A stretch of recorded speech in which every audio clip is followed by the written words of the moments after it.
Renegade Yogi Podcast Experience. Join myself, Zorananda, and this episode's guest as we explore yoga in the modern world. Prepare yourself as we will experience yoga like never before.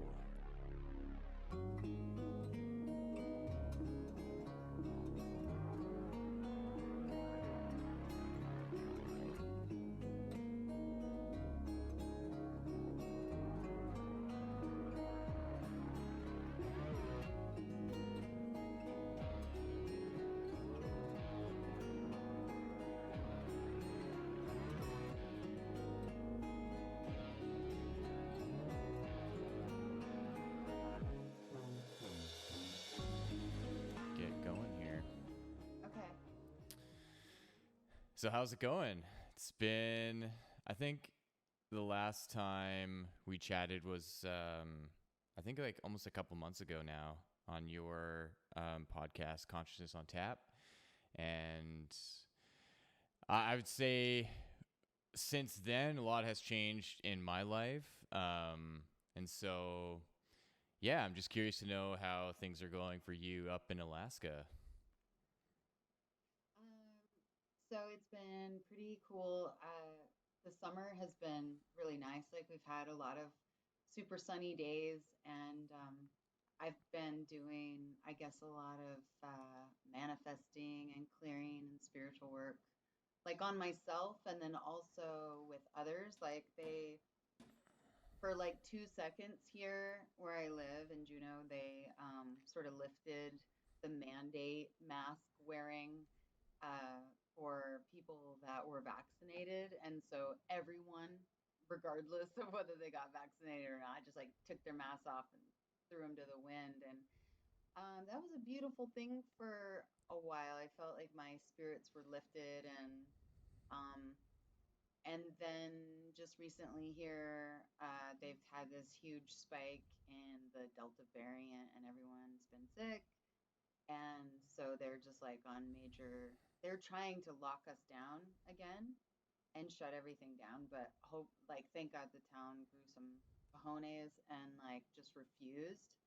Um, so I was actually kind of proud of the town that I live in, for the first time in a long time about that. But, uh, and personally, since I've seen you and we've done a podcast together, like all kinds of things have changed. I actually moved off of my boat, and now I moved back onto my boat and I bought a float house. So I'm like buying up all the real estate in the downtown harbor in Alaska. Um, so yeah, I've just been really doing a lot of introspective work and a lot of deep healing and having I don't know, obstacles of like belief systems or perceptions that might have been stifling to kind of allow those to like release and come up on in their own way and kind of show me how I can learn and deeper and how I can show up deeper in my life. And I'm really working on right now, like not willing everything into existence because um, I can be kind of a force to be reckoned with. And I think I use that to kind of will everything. And I'm really working on letting go of and just kind of allowing things to unfold that are supposed to unfold. And that's been really challenging for me. But it's good. It's good to be able to kind of let go of this like false sense of control because that's kind of what it is, you know? Yeah. And letting like just the frustration and like anger and resentment and like just lower vibrational frequencies that we all kind of like harbor inside of us in certain areas to kind of allow them to show themselves in ways as more of them like teaching me how to heal myself. And so that's been really interesting and had a lot of really cool things, happen. It's just like a life of synchronicities. And one of the things that I've really been wanting to manifest is like people, almost like, comrades, like-minded people, not to share every view that I have, but just to be kind of on their own spiritual journey, to be more in my vicinity. And I've met a lot of magical people, and I've had a lot of magical people come to a lot of the events that I've been holding, and that's been really healing for me to have, people like within my community I can reach out to, because, I think the spiritual path can be lonely at times for some of us, and Yeah. so that's been really nice to feel like secure enough, and wanting enough, and able to receive enough to be able to like have people in my community, to connect with. That's been Mm-hmm. pretty cool.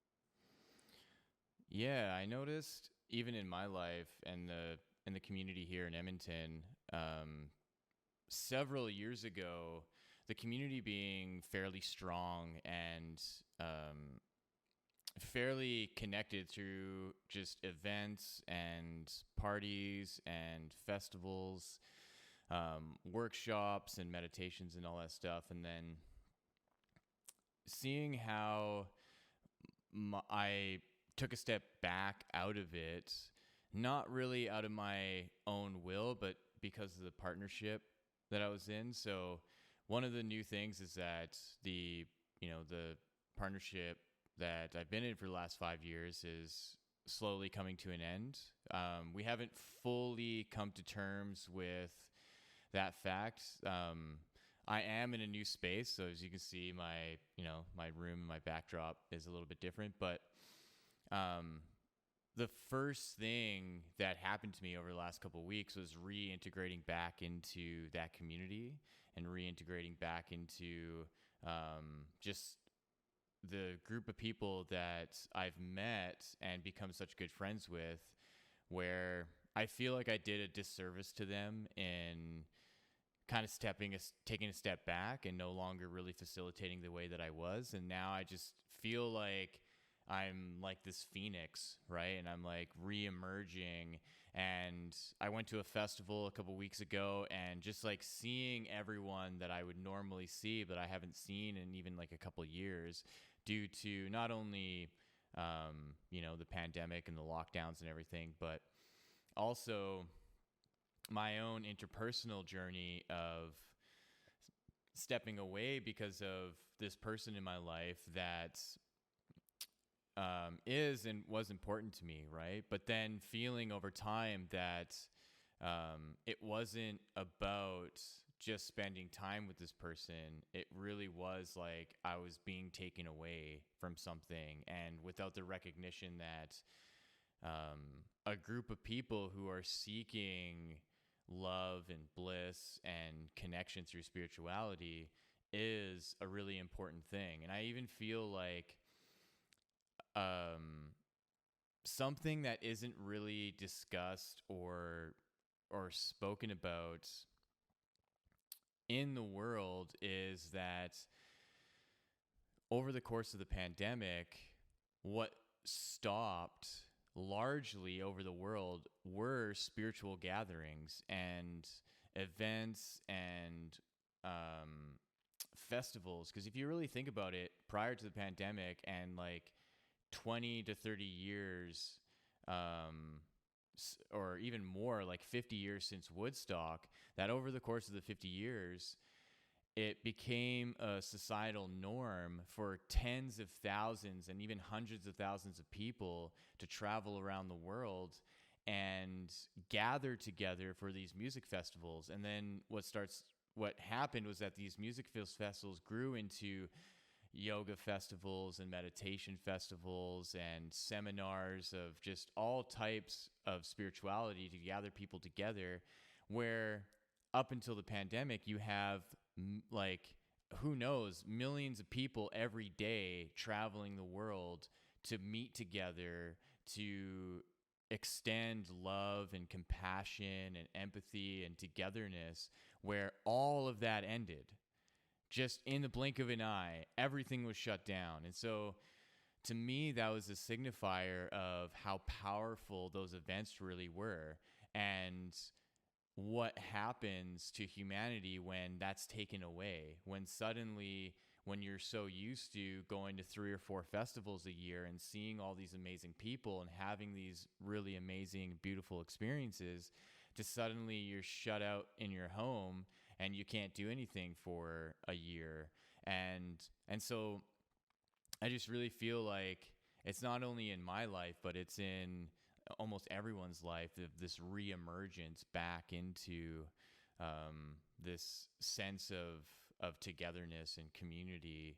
Um, so I think that's what's going to be a really big turning point for a lot of people on this planet, is that we're going to be able to go back to do those things. And it's with a new kind of compassion. It's with a new kind of excitement and just longing, right?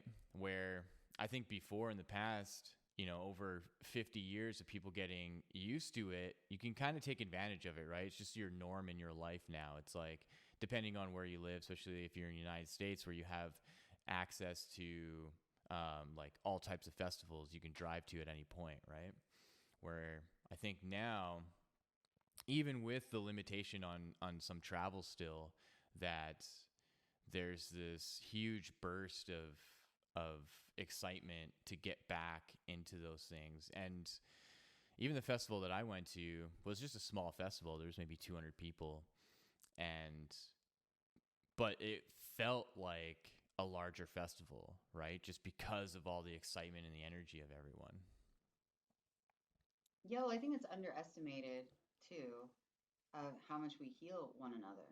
And when we're connected like that, and that's why I think, these festivals that you're talking about, it's like the workshops are amazing, the music can be amazing, the information that you receive is amazing. But really, the energy of the group, like the collective, the consciousness collective, is infectious. And that is very, very healing. And we're just such connective creatures. Like that is how we heal one another. That's how we heal. And I think that there is a newfound appreciation that was taken advantage of, or that people kind of took for granted, of how powerful that really is and how necessary that really is for our own mental health and spiritual growth, physical well being. I mean, it literally nourishes our organs to be around a healthy environment with people that are spiritually in alignment or working towards a higher level of frequency. Like, that's really palpable. And I find it really interesting that you're saying that, that you had kind of done yourself a disservice by kind of neglecting that part of your community, or not really neglecting it, but maybe not giving it the connection or the attention that maybe you do when you're single. And I was literally just talking to my boyfriend yesterday about this when we were on a walk, because there has been times in the past where I have been in relationships with him, because we've like gotten back together several times. And same with my ex-husband, I would leave and come back and leave. And I think it's just trying to work it out, because there really are deep connections with these people in my life. And, but I know that when I was married, a lot of times I would kind of cut myself off from my spiritual practice, because and I don't blame my ex-husband at all. Like, I take full responsibility, but I think that there can be a duality going on. I think that there's some people that, for some reason, the energy of the relationship kind of hinders our ability to connect with others, whether it's codependency or just shit that we haven't really worked out, right? And we, instead of like addressing that with our partners, because that can be hard topics, we like double down on cutting ourselves off so we don't Mm-hmm. have to have the contrast, And I'm just speaking from my own experience, because I literally was just talking about this yesterday, and I was like, it wasn't until um I put that first, like connecting with source first, connecting with my spiritual alignment first, that things really started to shift for me in my life. And one of those things that shifted was that my relationship with my ex-husband ended. And, good, bad, or indifferent, um, that has to be like the most important thing for me. Like, that really is like my mental health. That's like how I connect with myself. That's how I feel spiritually healthy. That's how I feel physically healthy.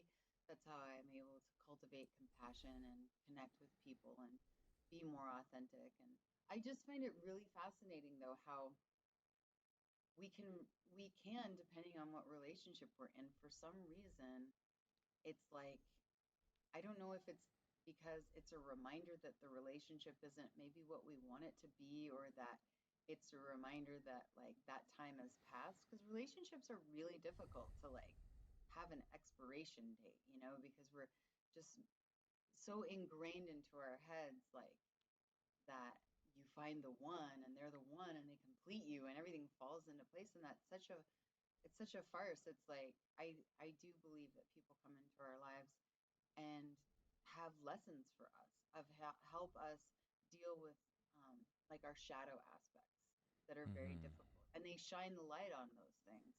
And it's so easy for us to just be like, well, fuck them because they blah blah blah, you know what I mean? It's like it's really easy to miss all the good parts of really being able to look at how you attracted this into your life.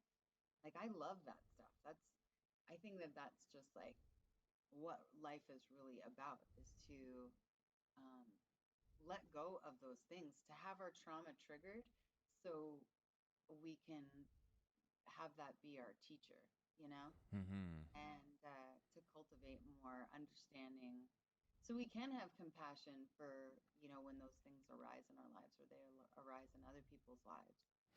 And yeah, I'm sorry to hear, but I also love hearing that people are going through like transformation, because I am such a like burn it all down type of person that I just on a whim I'll just be like nope and just like go the total opposite direction. That's one thing that I'm really in my life. I'm like, that's a good quality, but how much of that is like a defense mechanism? How much of that is like um just a stubbornness or unwillingness, like to admit in real time that I might be overreacting? Mm-hmm.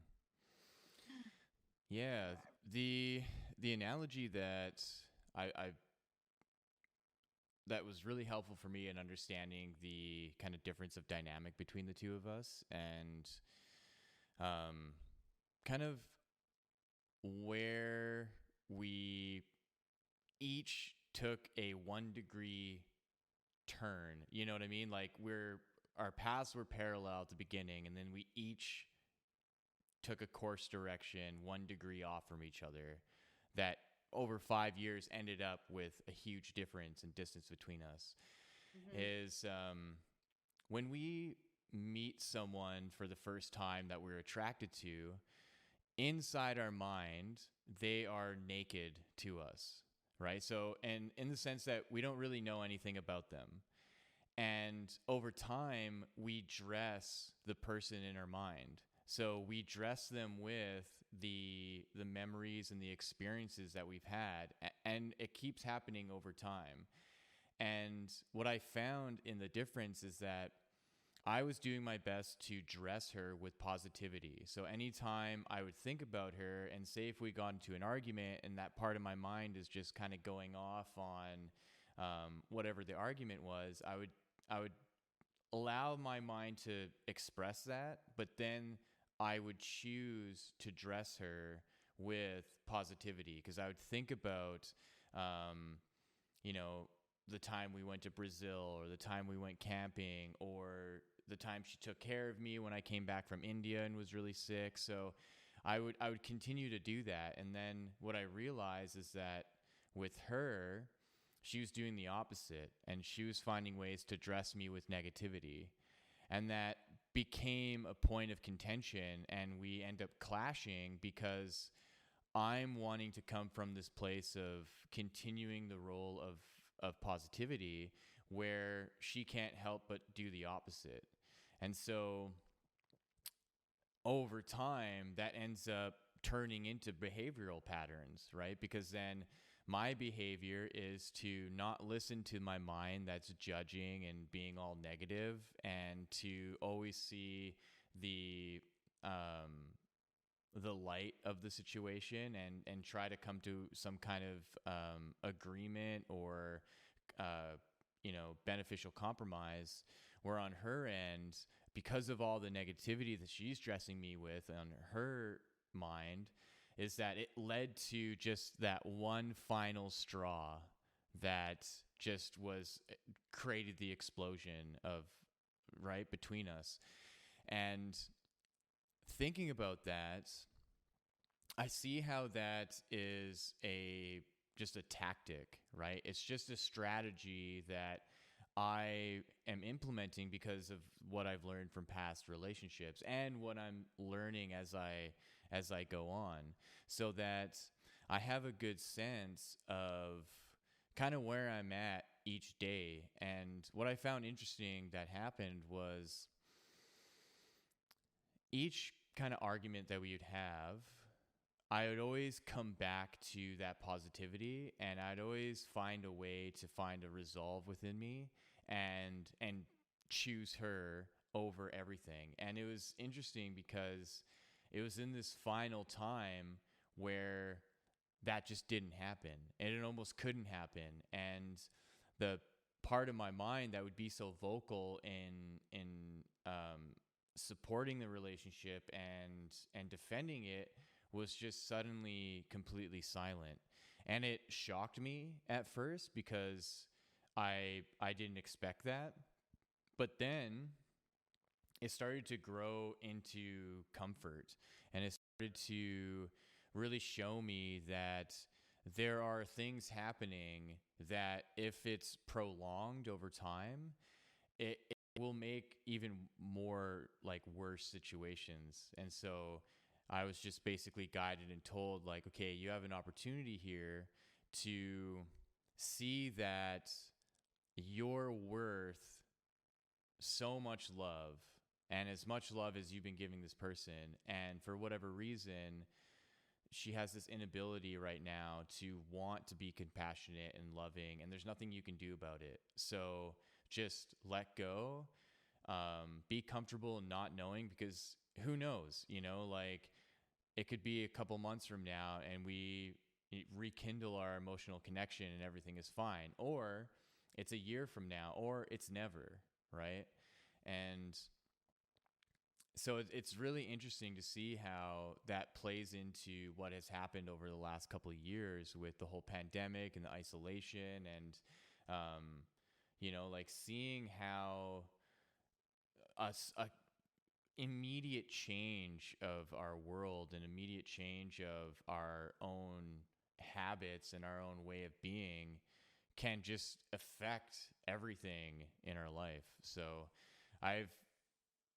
that's why I, like, as soon as this has happened, I jumped right into doing the festival. And then my good friend Chris, who I think you should definitely have on your podcast, because he's a whole wealth of fucking knowledge. He's intense. But he's a childhood friend of mine. He's a fellow yogi and sound healer. Like, he does sound healing as well, and play. Yeah.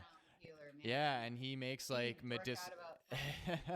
yeah, exactly. And he makes medicinal mushroom tinctures and herbal tinctures. And yeah, and like yeah. So, and I'm now living in his basement suite, so he offered a little refuge for the time being. So yeah, so I'll have all my equipment and stuff available for him. But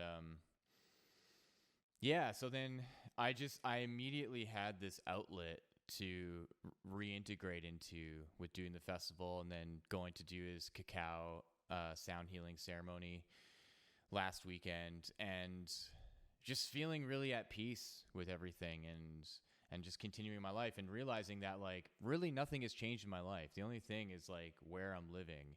But I'm still doing the job that I do. I'm still doing the yoga that I do, still working out, still working on music, still doing my podcast. So it's like everything that I'm moving towards is still happening with the subtraction of this person that I, fell in love with and care so deeply for, and just need to surrender that there's really not much more I can do other than continue living my life.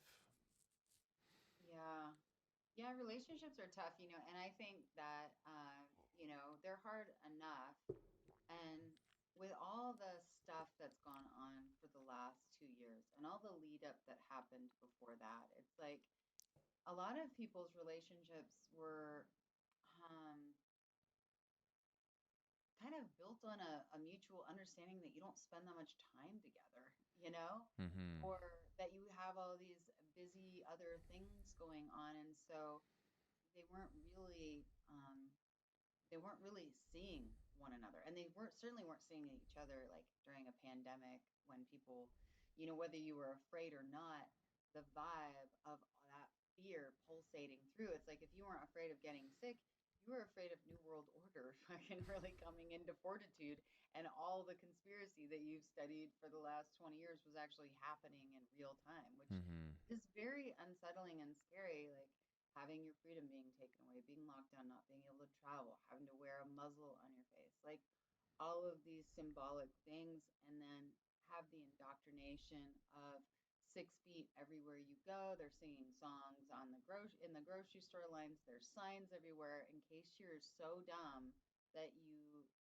don't understand what's going on, and then you're just constantly reminded everywhere you go that you can't really connect with a human being on a humanistic level because of a pandemic is going on, which is insane. And I think a lot of relationships ended and were strained and were questioned, and a lot of insecurities and deep, like deep shadow work, deep things that people were hiding from themselves of how they react, and the negativity that they might have been holding on to was very much activated and brought up to the surface on a lot of levels. And me and my partner, whom I love him so very much, and like even when we do split up for a while, it's one thing I've come to really appreciate is just like after I burn the tower down, or after the tower gets burned down, of like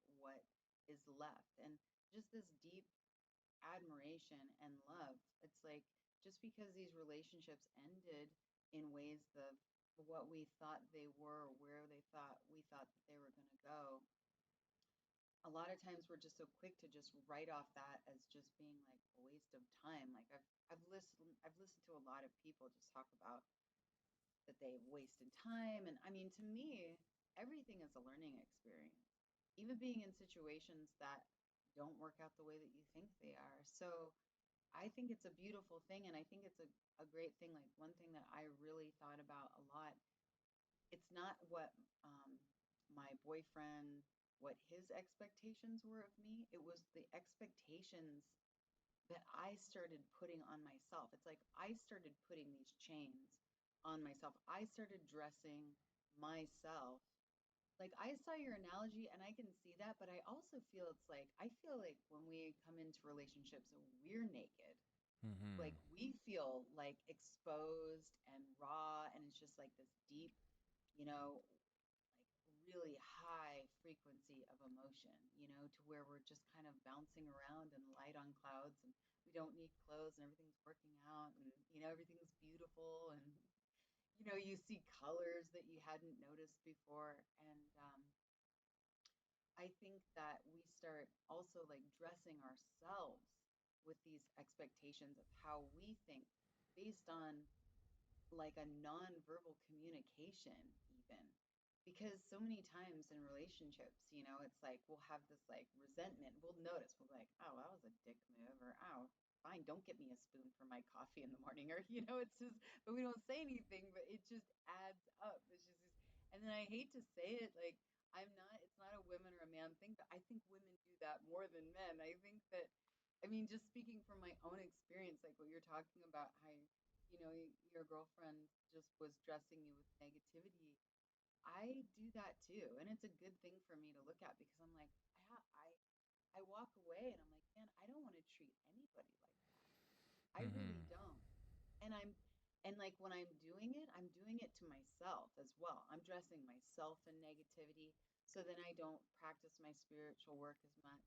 And then it's like that burning it all down to the ground, all that gets incinerated and I am naked again. And then I get to go out and be like, oh, I love people. I love, I don't even mind going to the grocery store. Like I'll go and like have fun picking out my fruit or whatever. It's just, it's almost like you fall in love with yourself, you Mm-hmm. know, or you can, which is a beautiful thing. And I don't know. I just the older I get, I'm like nothing. I don't know. Like who knows? It will either work or it won't. But I think the beautiful thing really, and I think it's a good, unless something really horrible happens in the relationship, to really want the same amount of love for them not being together as you did being together. I think that that is wanting the best for people is really wanting the best for yourself. And that's a really beautiful way to love yourself and love them and just keep that vibration high. So, Yeah, and that's the most important thing for me, and what I realized immediately when we decided to first go on a break, and then the time away from each other, and just the little communications becoming more and more obvious that it's okay that we're not going to be together, and the conversations that I have with my family and just a couple close friends is that I always, even though I may rant about things and I may, get emotional and get a little bit frustrated on some of the things that have happened, I always make sure that I end with, and I love her, and we've done amazing things together. I've helped her um, really come into who she is as a herbalist, and she did a lot of that herself as well, right? So it's not that I want to take any ownership on anything. It's that I want to recognize that I played a significant role in her transforming her life, and I got to watch her do that herself as well. And that it's just come to a point where the lesson is, okay, now how do we um, kind of sever our ties in a very clean way so that it's a clean cut? There isn't any pain, there isn't any trauma, and it can be healed easily on both of our ends, right? That when I think about my last relationship and just how kind of messy and confused it was, and how long it took me to even come to terms with what was happening, I'm just not surprised that even over the course of a couple weeks that I'm able to really come to terms with what the reality is, but still be okay with not knowing. Like that was the biggest thing for me, is that, I don't know, and I'm just going forward, and I feel really great doing that. And don't you think that like not knowing is almost like a superpower to like really give in to that energy of like, I don't know? I'm like, that is so freeing. And I love that because there's times where, it's like people want to be like, well, what happened, man? And then you start talking about your relationship and you can say all these things, but in your mind, you're like, some of that's not true. And that's not absolute. And that's not for certain.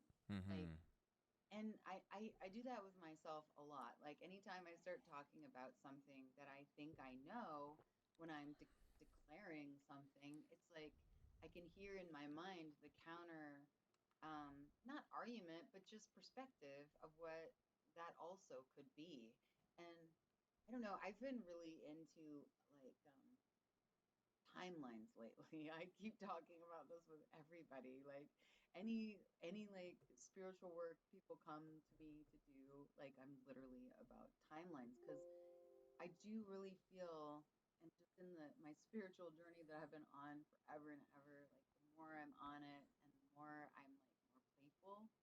I just think that life is like a choose your own adventure story. And those timelines, like they're all they're all possible. Everything's possible. You getting back together, you guys staying apart, you guys being miserable together, you guys being happy together, like or you guys finding some commonality or anything. Like all of those things I think are almost like happening simultaneously, and it's like depending on your alignment and your choice and your perspective is how that's all going to work out. So we don't it's like we are the co-creators of our existence, but we also really don't know, and that's kind of the beauty and the fun of it. Because if you did, how boring would that be to just be like, I know we're going to get back together and I know when, and then I know what we're going to do the next day.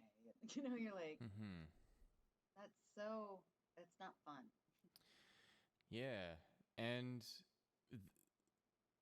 and I think there's a balance between how you can exercise a knowing and how you can surrender into not knowing, where That's good.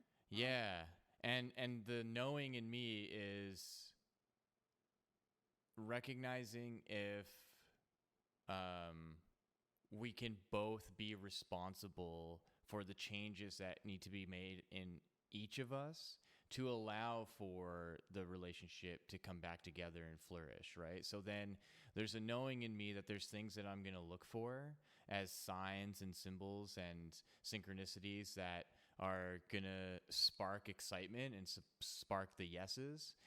And also looking for the things that in my knowing that are going to spark the no's, right? That are going to be like, no, this is the same pattern, right?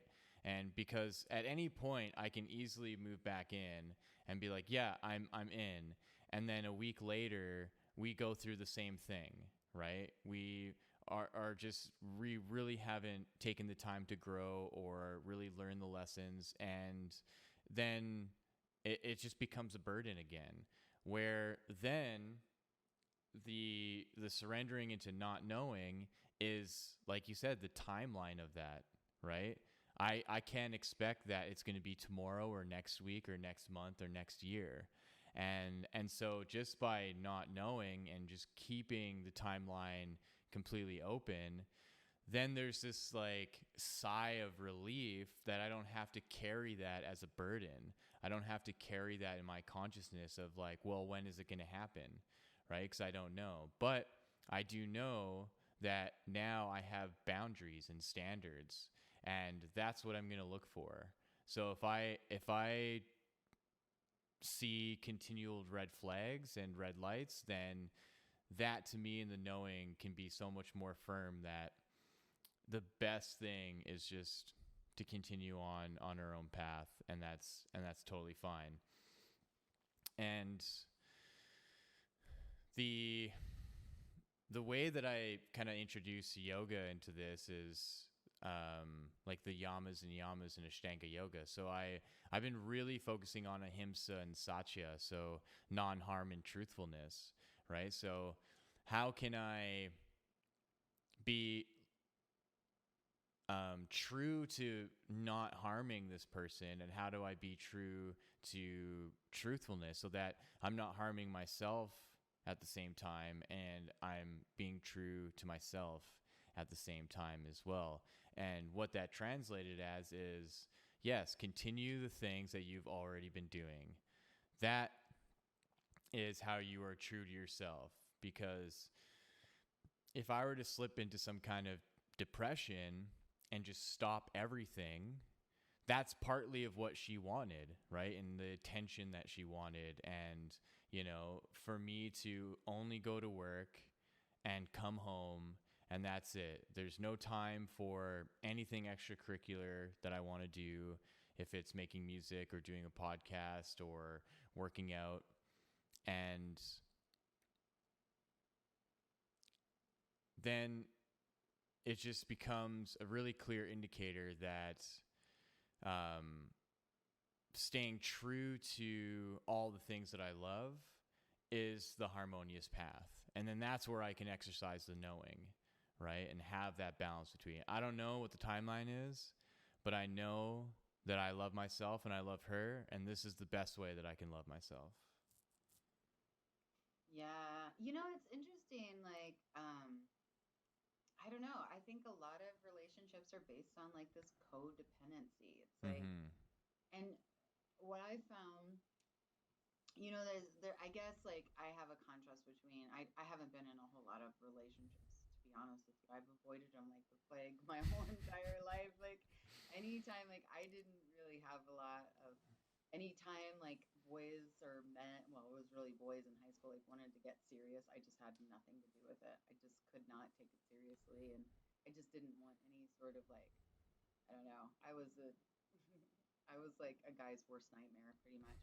But um I find it really interesting that like you can get into these relationships, and it's like the codependency part, it just like creeps in without us really knowing, and it becomes like this like fear and insecurity and resentment and jealousy and like all of these emotions that like aren't even ours. And then I feel like it's almost like, you remember, I think you were talking about like in the apartment that you guys used to live in, there was like this dark entity or whatever. It's Mm-hmm. almost like there that entity or a entity kind of starts hanging around the relationship and almost like feeds off of that negativity. And I don't know. I wonder how much we're influenced by the frequency around us, by like discordant energies that are feeding off of that negativity, all the frequencies coming from like our television, the music that we listen to, or just our inability to really um, address and let go of like our trauma. And so instead of understanding that we might be reacting to something that happened to us, like an insecurity when we were like 5 years old, when we're like 25 years old or 45 years old or however old we are, um, that it feels like that's happening in real time and we're responding in these very immature ways because it's that original trigger um, that gets the response from when it originally happened. But it's like you're a little child in an adult situation, and you don't know how to handle it. So there's like frustration, and there's jealousy, and there's blame, and there's all this overreacting or underreacting. And I really do think that the key to really being able to be in healthy relationships is addressing a lot of our early traumas that we have. It's like, how Mm-hmm. much are we responding in our relationships from our relationships with our parents, for God's sakes, or something that happened to us very traumatically when we were little. I mean, it's so common, and a lot of that, um, it just doesn't get taught how you deal with it. And then we're fed these, you know, it might be that we're fed these fairy tales and we don't buy into them anymore because we know that they're really stupid and they're archetypes and they're kind of ridiculous because they're very extreme and they're very one dimensional. But it doesn't mean that it doesn't affect us on a psychological level, whether, we believe in it or not. And that's kind of the crazy thing of this indoctrination that we're exposed to on so many levels. And, it's just, I find that when I'm really looking at things that I've been resonating on, that maybe I had been blaming somebody else, or if I start to hear myself kind of get triggered, I really am starting to more and more like wonder what insecurity that's actually activating inside of me. And some people are just shitty and you need to get away from them, but there's also like a lot of lessons to be learned with being around people that are triggering, people that are negative, people that are like invoking something. And I don't know, I walk this kind of like fine line of is that a frequency that I'm resonating on and attracting that into my life, or is that a trigger that I need for something deeper within me to be revealed to me, and and then there's also infinite possibilities of what all of that could be. But I don't know, I think that it's really great. I'm glad to hear that you're going through these kinds of things and that you're doing it in really healthy ways, which is loving yourself and giving yourself love and connecting with your community, and then also taking that energy and wanting to extend that to, this person that you spent so many years with. And regardless of how it works out, I think that's a really beautiful thing. And Thank you. I wish that we were taught these things, you know. How helpful would this be if, like, children were taught how to, convert these emotions that we have of maybe things not working out the way that they think into actual life lessons and way deeper ways that we can give ourselves that love, and then it mirror that back to the world and shine that out to the world, because it really is um, it really is deep healing work. And a lot of us that go through that have to go through all the trial and error and trudges and and which is great. We're kind of paving the way for, I think, our future children and grandchildren and future generations, because I really feel like what we go through and what we really process in this life and what we really let go of and healing our trauma, we're healing into the future. Like, we don't realize that, I think, sometimes, but we Hmm. really are healing the future, you know. Yeah, and And there's a that's time travel responsibility. healing. Yeah, That's awesome. and there's a responsibility, um, like personally, to to have the strength to endure, right? Because that child within us that is now experiencing an adult body and has been within this darkness of possibly a trauma or um, something just psychological that's deeply rooted in negative behaviors and patterns, that as the initiation into adulthood, there's a responsibility to know how to harness that energy in a way that is beneficial. Where if it's left unconscious and it's left kind of as an open wound that's still festering and it's still causing like a it's seeping through as a trauma, that it seems when you look at it finally like a monster. It seems so heinous and it seems so arduous. But uh, this is where I think the a spiritual practice is just so beneficial. And the unfortunate thing is that it's become so widely commercialized that, like, a spiritual practice for the sake of yourself and the sake of your healing and the sake of your immediate friends and family and community is something that you can offer through presence and offer through healing, is co-opted into a way of, like, I need to make as much money as I possibly can off this and make it into a viable business and into this successful machine. And by no means do I think that it's wrong to do that, but I think that there must be an appreciation for the spiritual practice, if it's yoga or if it's whatever religion, that it's deeply personal first, and it's deeply for yourself, your immediate loved ones, and your community as an act of, like, seva or um, just service, where there's a balance between the work that you do on yourself and the way that you serve the people around you. And I think in the realm of being in a relationship, that there's an agreement for both people to do their best in that work, right?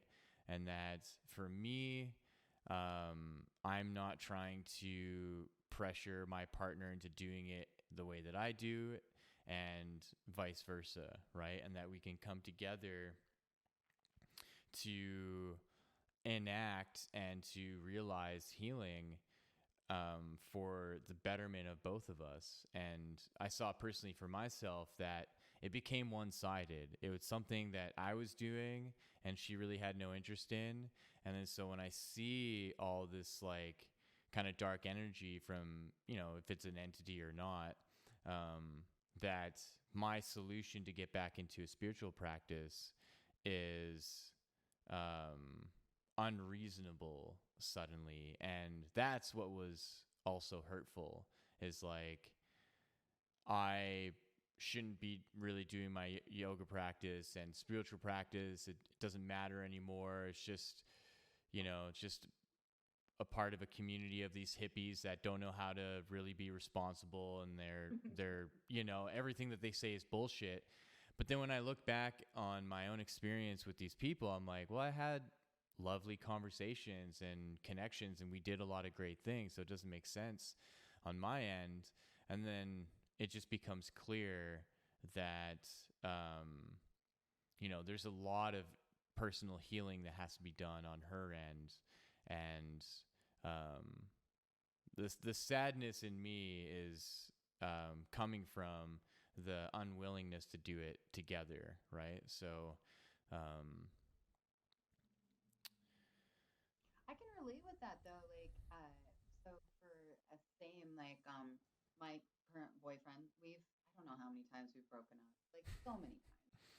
It's like I lived with him, in his house. We moved in together like 2 years ago, and then I moved out and lived in an RV, and then we bought this boat together and we lived together, and then I moved out and like moved into a crazy person's house, and now I'm back on the boat and I bought so but and I understand what you're saying, because I when I would there's times where I kind of put my spiritual work in order to fit in the relationship on the back burner, and that's not blaming him or blaming myself. It's just something that happened.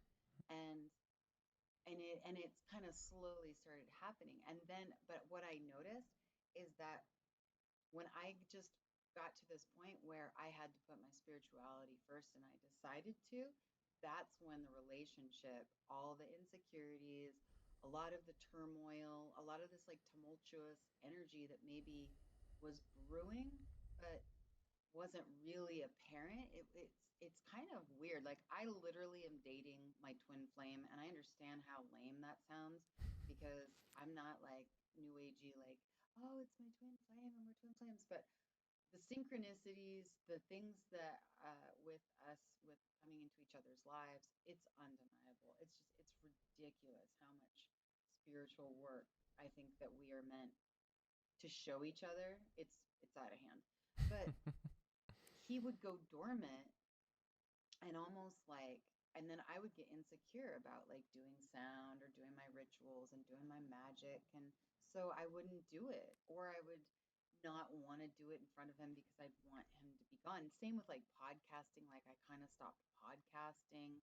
And then but once I just kind of like was like, I don't know, maybe I got to my don't give a shit anymore, like put myself first, which it's not like he was putting me last. I was, like I said, it's that those clothes I was dressing myself in. But once I started doing that, the relationship would just get so unstable. And it would just get to a point where I was feeling so good and it just wasn't working out. And like it would just kind of blow up. But what's interesting is every time that happened, I don't even know, like things that just weren't serving us, which was kind of what we were doing to ourselves in the relationship, would fall away. And then what would be left was this like unconditional love for one another, which mm-hmm. is a really beautiful thing. And then that was the most important thing, was that, um, you know, I wanted to be kind to somebody. I wanted somebody to experience like I wanted the best for somebody. And that was like a new thing for me to kind of, because before, if I didn't like somebody and writ them off, I just would write them off and I wouldn't think about them ever again, or if I did, it would be like in the worst way possible. Like, um, and so that to me is like a beautiful thing. But it's interesting, like every time too that I would leave or we would break up or something like that, he would come back to spirituality. He would find it himself. He would start meditating more and find that he needed to meditate more. And that's really a beautiful thing too. And it's almost like I don't know if it's just like what I've experienced in my life, but sometimes it's like the more I want to share my spiritual experiences with people, like I used to want to share it with my family because I wanted them to feel good. And I'd always feel really rejected because they would never accept it. And, they're like my dad, who's a theologian, thinks that God, like love has nothing to do with God, which is ridiculous. My dad is like, I don't know, he's so cut off from spirituality, it's unreal. But so I would feel rejected, and I was like, man, maybe I'm attracting that into my life, like these people that for whatever reason reject my true spiritual beliefs. And then I thought some of that was like it came for me to realize that I was insecure about some of my spiritual beliefs and really expressing them. And then I don't know, those breakups or the burning all the tower down revealed all that to me and then made me understand, like on a such deeper level, that that literally is the most important thing in my life. And I'm not good in relationships without it. I'm not a good parent without it. I'm not a good person to myself. I'm not a good anything without that first. Hmm. And so I like what you're saying as far as like, you can make a profit off of doing spiritual work with people. And that's a beautiful thing because it's a currency. And I think that there is an energy exchange of appreciation that is valuable and that can be valued and honored in a really spiritual way. But if that's all you're doing and you don't have that fundamental spiritual source energy coming from within you, activated within you and coming out of you, then I don't know, you can have everything in the world. You could have the most best looking everything in the world and just be super unhappy. Hmm. Um, so I don't know. I just think that it's all really cool. Like relationships are such a fun thing.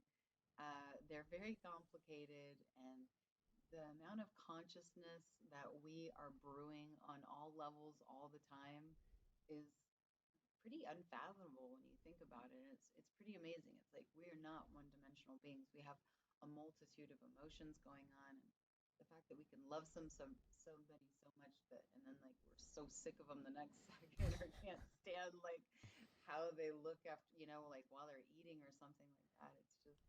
It's it's a really funny thing. And but it's all really beautiful. It's just all learning experiences. It's like this is the realm of learning, and we can be teachers, but we also have to remember that we are always the student, and everyone can be our teacher. um, and it doesn't, we can learn from every situation that we're in. And to let go of this, like, I don't know, almost like shield of victimhood and victimization in these Yeah. relationships. And we're indoctrinated to adopt that too. I mean, when, I don't know if you've experienced this, but it's like when you break up, people are like, well, go out and have as much sex as humanly possible, or go drink, or you should go, like they just tell you things, you should have an affair, you can, and you're like, what are you talking about? Like, you can do all those things and that's fine. I'm not judging anybody that's doing them, but I'm like, why is self-destruction automatically like this held high standard of something that you need to do in order to get over a relationship? It's like, Yeah. why Well, would you want to get over it? You need to like absorb what just happened and process the last yeah. years of what just happened.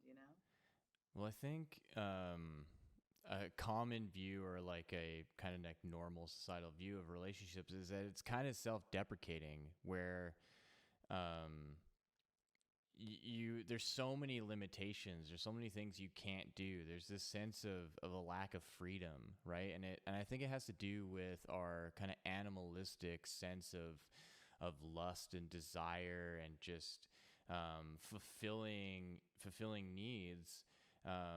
Where when you're single, you can do whatever you want, right? Like you're not really held accountable for how you fulfill those desires. And so when you're in a relationship, there's a lot happening in the mind of, especially what you were saying, that like in one day, you love your partner so much, and then the next day it's like you just hate them, right? That in that dichotomy, in that duality, is that when you're in that sense of love and appreciation and compassion, your needs are fulfilled by your own love in that moment. And then when you slip out of alignment of that, and you're slipping into the frustration and the anger towards someone, then you're feeling like your needs aren't being satisfied. So then you want to act on your animalistic tendencies. And so it seems to make sense for people to want you to just go out and like unleash yourself into the world. And but I totally agree how self-destructive that is, and really you're just setting yourself up for the same kind of relationship next Yes. anyways, right? Where if you can really just take the time to sit and be like, what actually is the best course for me to take? And I think inevitably it's going to be self-improvement, and it's going to be getting back into this role of being a learner, where I think over time in a relationship, the ego gets inflated in a way. You think that like you just kind of know everything about yourself and this person, right? And that like this is just how life is going to be for the next 60 years or whatever, right? But then all of a sudden all that comes crashing down, then you're left with yourself. And yeah, you can go in either two ways. Either you do go into the path of just like self-deprecation, and you think you're free, but you're really just layering on all of this turmoil and just suppressing it. Or you find a way to become the learner again and learn everything that you can to your capacity and your ability to see how you can level up. And that the next level doesn't even involve whether or not you're going to be in a relationship again, right? The next level is how you are more responsible to your growth and the inclusion of spirituality. And I think that's why that's so common in people, is because they don't have any kind of spirituality. So they think that, just going out and getting drunk every weekend, who gives a shit? You're free. Like, go hang out with your friends and, like, get laid as much as possible. Like, oh, you had savings because you and your partner were trying to save for something. Just go blow it. Who cares? Money comes, money goes, and what the introduction of spirituality can be is a morality and an ethics of taking all that energy that you were about to just fucking unleash into the world and concentrate it inside of yourself, and concentrate it into your heart, and concentrate it into learning a greater capacity for loving kindness and compassion, and seeing how that itself is a magnet, that you're going to draw new experiences into your life, new people, and synchronicities to go to different kinds of events. And then suddenly you're meeting, new people, where suddenly your attention is caught by someone that suddenly you're attracted to. But because you chose this new path of really investing into yourself, now immediately the lessons that you've learned, right? Because you've taken that time to really examine all of it, and then see, okay. Yes, I'm attracted to this person, and in my last relationship, I jumped right in it without needing to even learn about them. And that's what bit me in the ass, because suddenly we're so different, and we have no commonality at all, right? So this time I'm going to get to learn the person, And I'm going to ask them questions. What kind of shows that they like? Do they like to go camping? Like what kind of food do they like? All that stuff, and you just kind of can exercise that loving compassion for yourself by then getting to know this other person. You can judge, okay, well, it'd probably be better if, we just are hanging out with friends and that's it, right? Or everything clicks. And, the next step is, are they going to have the capacity for loving kindness and compassion? Because that was the red flag for me, is that I literally asked my partner at times, because she'd just be like super rude and harsh to me. And I would just say, what is it going to take for you to just be kind? Like, can you be kind to me? And have her straight look at me and say, no, I'm not going to be kind to you. I'm not going to have any compassion for you. And being like, okay, that's a wrap. Yeah, to me that's a reflection though, something that's going on internally. And that's that's the thing that, like, when you talk about alchemizing, like, to me, I'm like, oh, that's magic. That's alchemizing all of that energy that you could explode into the world of self-destruction or whatever, and you're alchemizing that and internalizing it into this superpower that we all have the ability to do, to raise our vibration and tap into our own skills and abilities and gifts with love and compassion. And then I think that that does resonate out, and that will, like, that frequency of you changing your frequency is going to attract that same kind of frequency, which is a beautiful thing. And so it's regardless of how the relationships that, evolve into, it's you're attracting like your highest vibrational self at that time. And you just can't go wrong with that. Like, I think it is like that's when synchronicities start happening. It's like you're in that true alignment with yourself. And so you're on like an optimal timeline for you to, meet the people in your life that will look at you and be kind and choose to be kind and want that for you. Because I can relate with both things. I've been in relationships with people where I have been so shitty and arrogant that I acted just like that. It's almost like I reveled in being an asshole. Like, I think my spirit animal, one of them, on the lowest level, and then maybe on the highest level too, is a donkey. Because just there's times Just a where it's like, if stubborn ass. people, just a stubborn ass, and if like somebody wants a specific response from me, I will like refuse, even if it's even to spite my, I was like, cut your nose off to spite your face. Like, it's that kind of energy that I'm just Mm-hmm. like, nah.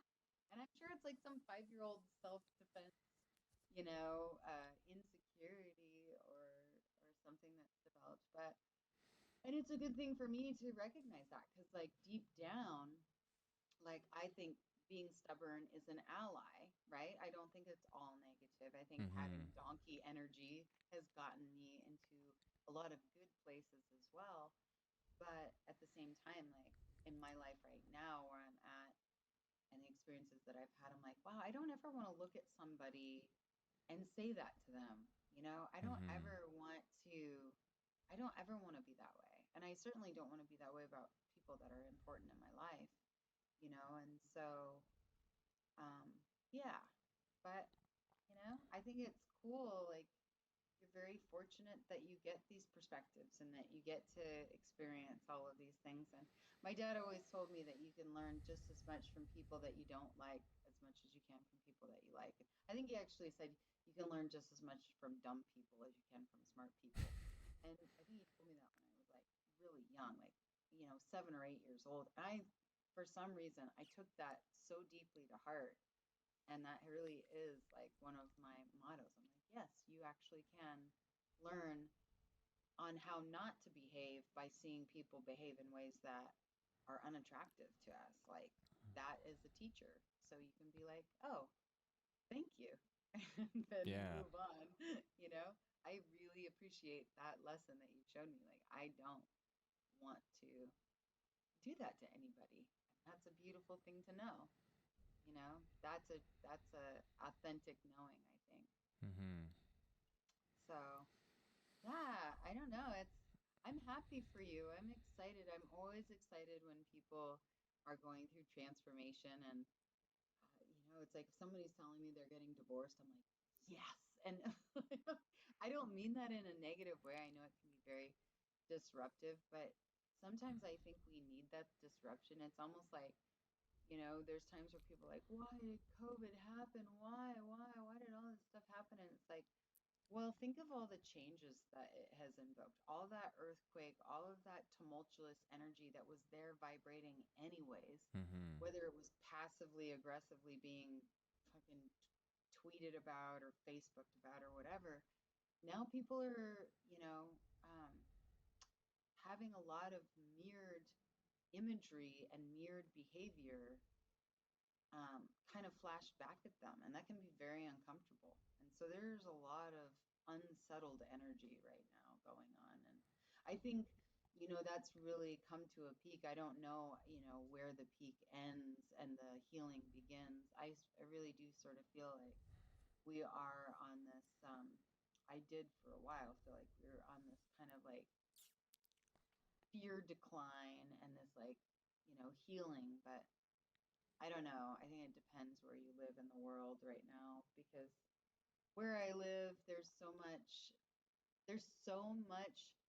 silliness of fear of this. Everyone, the whole town has tested positive for COVID. Like everyone that's gotten tested has been. And then I live in a town where almost everybody got vaccinated. And so it's really become. And then we were supposed to do a podcast and I got really, really sick. I totally spaced it. Yeah, I totally messed up like last week because I was so disoriented. And it wasn't like I was just sick. There was also all of this other psychological like implications that went with being sick, including being discriminated against. Like I really was treated like a pariah and treated very badly, not by everybody, but by a few people, and that was really bizarre to experience that like firsthand. Of I don't know, it's just we're living in like really actually pretty bizarre times, and so I think it's more important than ever to do my spiritual practice. I do it every morning. I do it every night. I do it often as possible. And, I get out in nature. I try and be kind to my children. I try to be kind to my partner. I try to be kind to just everybody that I interact with. I try to be very kind to myself. And I feel like that's how, we raise the vibration of the planet is Mm-hmm. by taking all of that and doing it for ourselves first so we can alchemize that and it can amplify out so that frequency can be felt and it can also be like received by others. And man, when it's like it's so fun meeting somebody whose light is on. It's not like one light outshines the other. It's just that both lights just get brighter and brighter and brighter and brighter. And that's like the funnest part about meeting people, not that are exactly like you, but that's the most important thing for them too, is to be kind and have high moral standards of spiritual living. Yeah. And whatever that is for them. It's a Yeah. beautiful. So I think to kind of wrap up here, and yeah, I really, really love what you're saying there. That like even amidst all of the turmoil that we're going through as a species on the planet, that it can all be whittled down to just a really simple truth of kindness and love and compassion, where it can be really difficult for some people, right? Just like even in your case where you're like you're sick and you're going through all this stuff, and then but there's still some people that want to exercise their own free will to just um Shame me for being yeah, sick. to like yeah, just to like have Yeah, that shame. and literally. um and so I think the overall message for the end here, I think for people listening to this is for all of us to do our best to exercise that loving compassion and kindness. And even if we don't, even if we find that, for whatever reason, we get just triggered and it just comes out, that it's okay as long as we can follow up with that love and kindness and compassion, and I think that's where the lesson is for all of us on this planet, is like, it's okay to make mistakes, and as long as we can recognize that it's our responsibility to follow up with that kindness. And the same thing happened to me at work the other day. Like, I have a manager who's been picking on a new employee, and I just got fed up. And he came up to us because I was showing the new employee just some mistakes that he was making with the powder coating. And, we were just kind of having a conversation about this. And then the manager came up and just yelled at us to tell us to separate and to go do different things. And fuse just lit, and I went out and I just reamed him out. And fortunately, my brother is like my boss. So I have like complete job security. Like, there's nothing ever that's going to happen that I'll ever be fired. So, I just went up to the manager and I just let him have it. And I just was like, and I was defending this new employee, but then it kept me up at night, like I didn't really sleep that well that night. But when I woke up in the morning, I went to the manager immediately and I was just like, I apologize for yesterday. And I was just defending the employee. I think, what we can do to move forward is just to have meetings to kind of get an idea of what we're all doing. And then it totally switched the whole dynamic, where he was like kind of like quiet and wasn't looking at me and was like, yeah.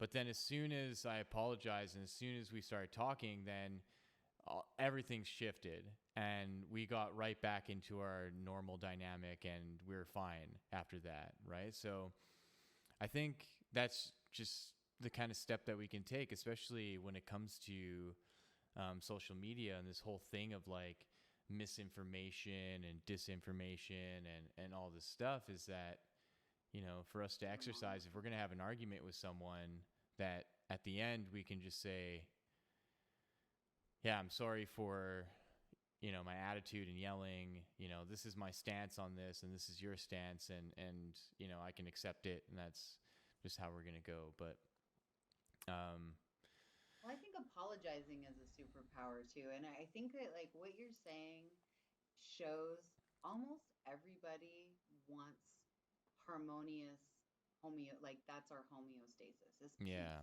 Right? We don't want to be in some people, yeah, are drama and they always want drama. Most people, though, do not. Most people want things.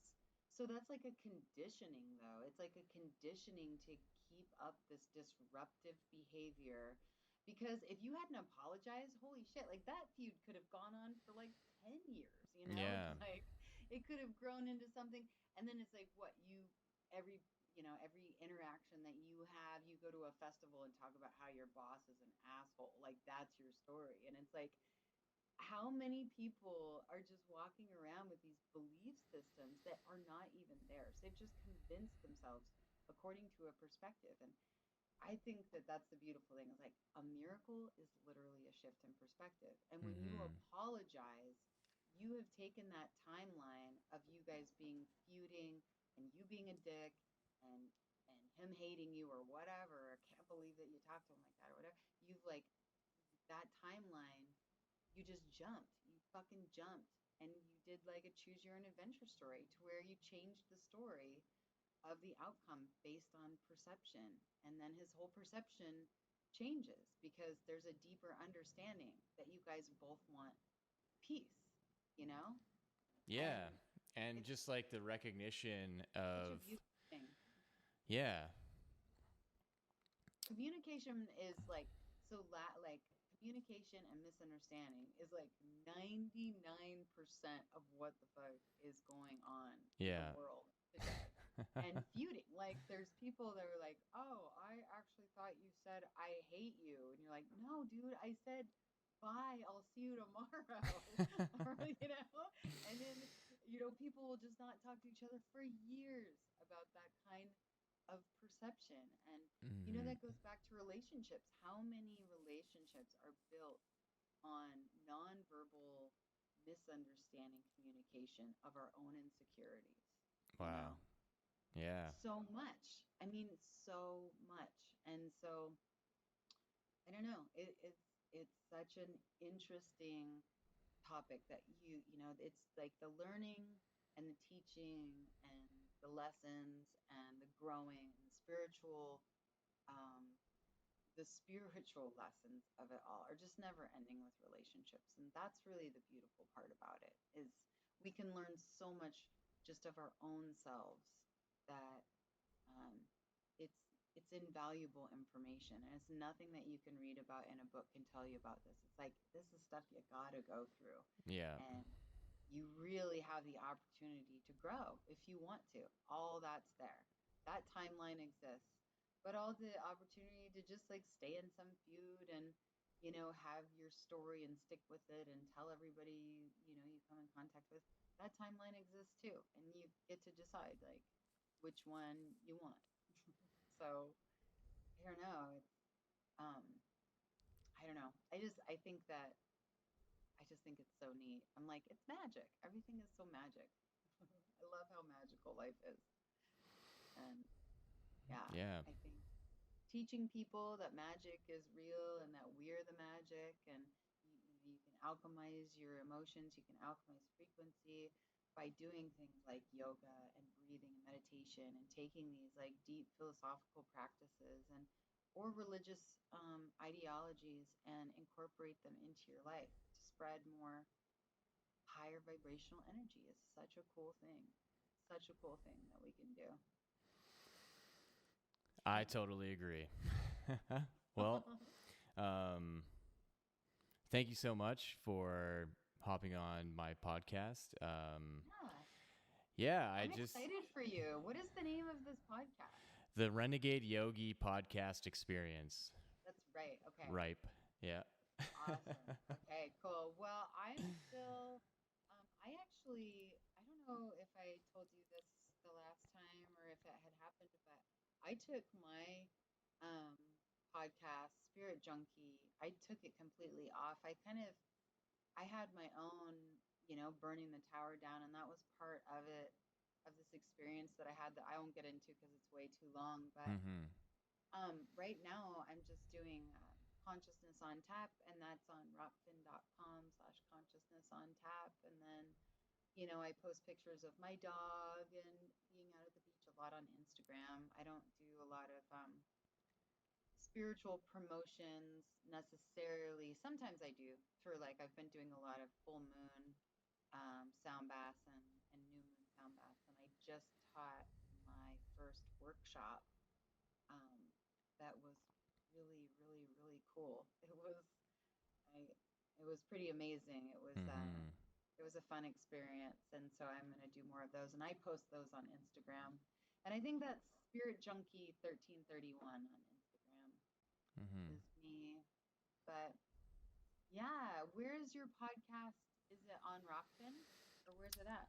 Nope. I upload it through transistor.fm, so it goes to like Oh, cool. 7 Okay. different platforms like Spotify and iTunes Yeah. and yeah.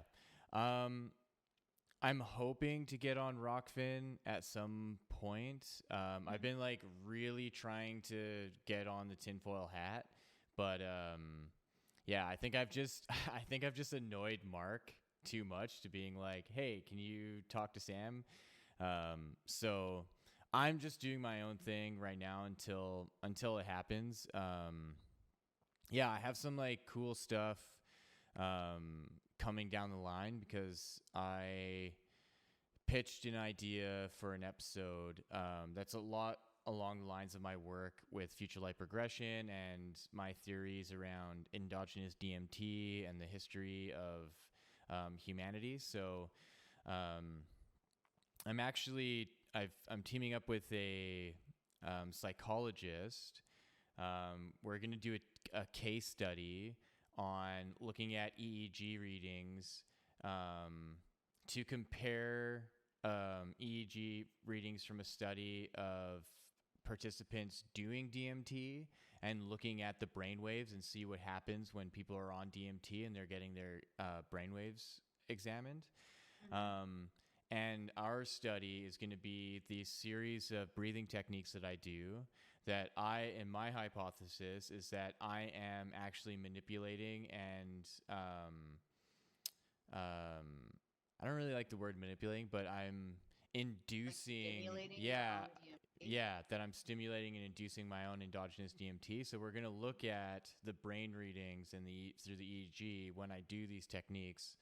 And so that's not going to be until November when we actually start the study. And so then at least when I kind of reapproach Mark and Sam that I have like some information from the study and we can kind of go from there. But then, yeah, I'm starting to like slowly get a little bit more attention. I got a message from a guy yesterday who wants to be on the podcast. And so I'm just like slow drip, I'm just like, I think about like coffee that you can have like a French press coffee that, you make within a couple minutes, or you can have an espresso through a slow drip where it's like nice and strong and, you have to be patient in making it and waiting for it. So, yeah, I'm thinking of it that way.